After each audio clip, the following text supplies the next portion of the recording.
বনের দক্ষিণ কোণের বড় গাছটার পাশেই টুনি তার ডিমে তা দিচ্ছে। চোখে তার হাজার স্বপ্ন ছিল, ছানা বের হবে, ছানারা তাকে মা বলে ডাকবে। সে এসব ভাবছে আর তার ডিমে তা দিচ্ছে।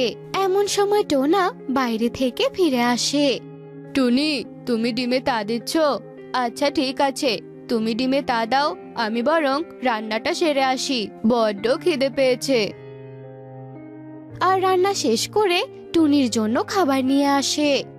এই নাও টুনি, তোমার জন্য খাবার নিয়ে এসেছি, খাবার খেয়ে নাও তো। জানো টুনি, আমার কি যে খুশি লাগছে, আমাদের ছানা হবে। হ্যাঁ টোনা, আমার যে ভীষণ আনন্দ হচ্ছে, কারণ আমি যে মা হব, আমাদের ফুটফুটে ছানা হবে, আমি ছানাদেরকে উড়তে শেখাবো। টোনা আর টুনি এভাবেই অনেক খুশি ছিল, আর তাদের অপেক্ষার প্রহর গুনছিল যে কবে তাদের ছানা আসবে।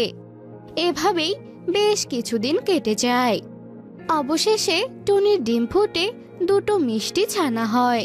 আর ছানা দুটোকে দেখে ওরা ভীষণ অবাক ছিল, কারণ ওদের দুটো কন্যা সন্তান ছিল। একটা কন্যা ছিল লাল আর একজন ছিল নীল।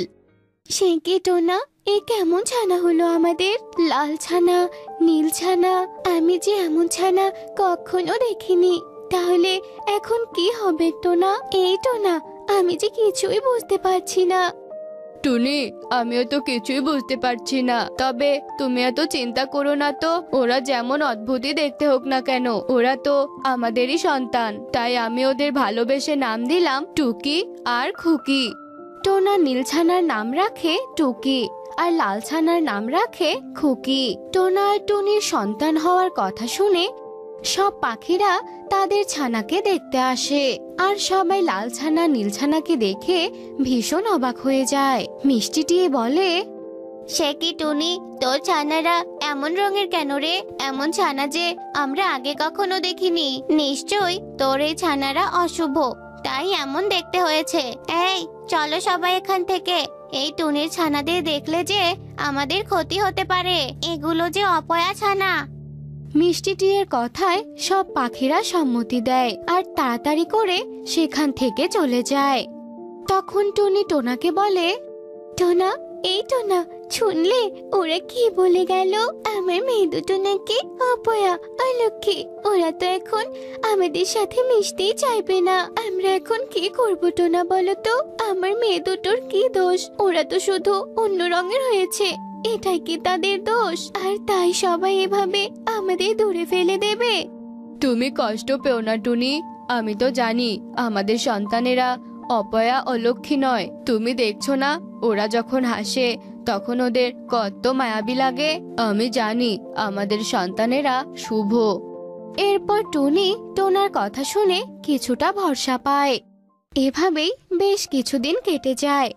টুকি ও খুকি বেশ বড় হয়েছে। একদিন লাল ছানা খুকি ও নীল ছানা টুকি ওদের মায়ের কাছে বায়না ধরে, মা, মা, তুমি আমাকে আর বোনকে বাইরে ঘুরতে নিয়ে যাও না কেন? আমাদের যে খুব ঘুরতে ইচ্ছে করছে, আর মা, আমাদের সাথে কেউ মিশতে চায় না কেন মা? হ্যাঁ মা, দিদি তো ঠিক কথাই বলেছে। তুমি আমাদের বাড়ির বাইরে কেন নিয়ে যাও না বলো তো? আর যদি তুমি আমাকে ঘুরতে নিয়ে না যাও, তাহলে আমরা কিছুই খাবো না, এই বলে দিলাম মা।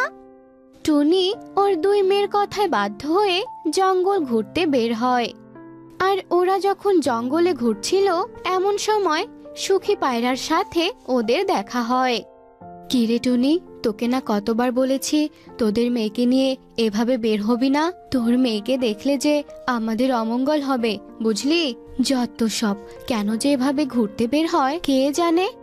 এসব কথা বলে সুখী পায়রা সেখান থেকে চলে যায়। তখন টুকি বলে, মা, এই বনে সকলে কেন আমাদেরকে অপয়া বলে মা? কেন আমাদের পছন্দ করে না?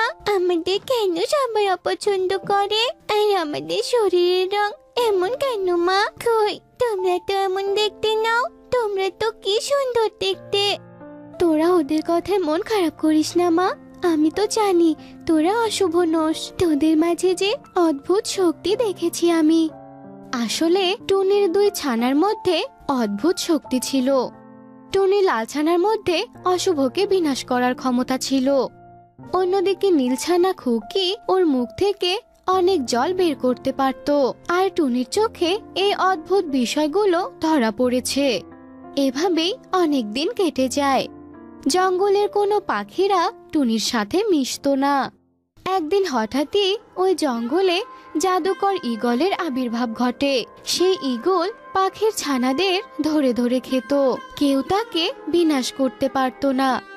একদিন টোনা হাঁপাতে হাঁপাতে বাড়িতে ঢোকে। তখন টুকি বলে, কি হয়েছে বাবা, তুমি এভাবে হাঁপাচ্ছ কেন? মারে, তোর শালু মাসির ছানাকে নাকি ওই জাদুকর ঈগল খেয়ে ফেলেছে। আমার যে খুব ভয় করছে রে মা। তোরা দুই বোন সাবধানে থাকিস। তুমি কোনো চিন্তা করো না বাবা, তবে ওই দুষ্টু ঈগলের আজই শেষ দিন হবে। এরপর টুকি ওই দুষ্টু ঈগলের কাছে যায় আর ওর জাদু শক্তি দিয়ে দুষ্টু ঈগলকে মেরে ফেলে। আর এ দেখে সব পাখিরা ভীষণ অবাক হয়। তখন টিয়ে বলে, টুনি, এ আমি কি দেখছি? তোমার লালছানা তো দেখছি সাহসের সাথে ঈগলকে মেরে ফেললো আর আমাদেরকে বাঁচালো। আর আমরা এতদিন তোমার মেয়েদেরকে অশুভ বলে কত অপমান করেছি। তুমি আমাদেরকে ক্ষমা করে দাও টুনি। এরপর টুনি ওদেরকে ক্ষমা করে দেয় আর ওর দুই মেয়েকে নিয়ে বাড়িতে চলে আসে। এভাবেই বেশ কিছুদিন কেটে যায়। হঠাৎ একদিন জঙ্গলে প্রচুর খরা দেখা দেয়। তখন জল না থাকার কারণে পাখিদের সমস্ত ফসল নষ্ট হতে থাকে। সবাই জলের জন্য হাহাকার করতে থাকে। তখন টুনি বলে, সবার ফসল তো নষ্ট হয়ে যাচ্ছে, জলের অভাবে যে সবাই মারা যাবে। মা খুকি, তোর তো অদ্ভুত এক শক্তি আছে, এবার সেটা প্রয়োগ করার সময় চলে এসেছে রে মা। তুই সবাইকে সাহায্য কর রে মা। টুনির এমন কথা শুনে নীলছানা খুকি রাজি হয়ে যায় আর ওর মুখ থেকে অনেক জল দেয়। জল পেয়ে পুরো জঙ্গল যেন আবারও প্রাণ ফিরে পায়। টুনির এমন লালছানা আর নীলছানার অদ্ভুত শক্তি দেখে তো বনের সব পাখিরা অনেক খুশি হয়। তখন শালিক বলে, টুনি, তুমি আমাদের ক্ষমা করে দাও। তোমার আরেক ছানাও প্রমাণ করে দিল যে ওরা কোনো অশুভ নয়। আমরা তো না বুঝে শুনে অনেক অপমান করেছি, আমাদের ক্ষমা করে দাও। আর টুনি, এখন থেকে তোমার যখন মনে হবে তোমার ছানাদের নিয়ে চলে আসবে, জঙ্গলে ঘুরে বেড়াবে। আমরা সারা জীবন তোমার দুই ছানার কাছে কৃতজ্ঞ থাকবো। শালিক ও বাকি পাখিদের কথা শুনে টুনি ও তার ছানারা অনেক খুশি হয়। আর এরপর থেকে ওরা সবাই মিলে অনেক সুখে শান্তিতে দিন কাটাতে শুরু করে।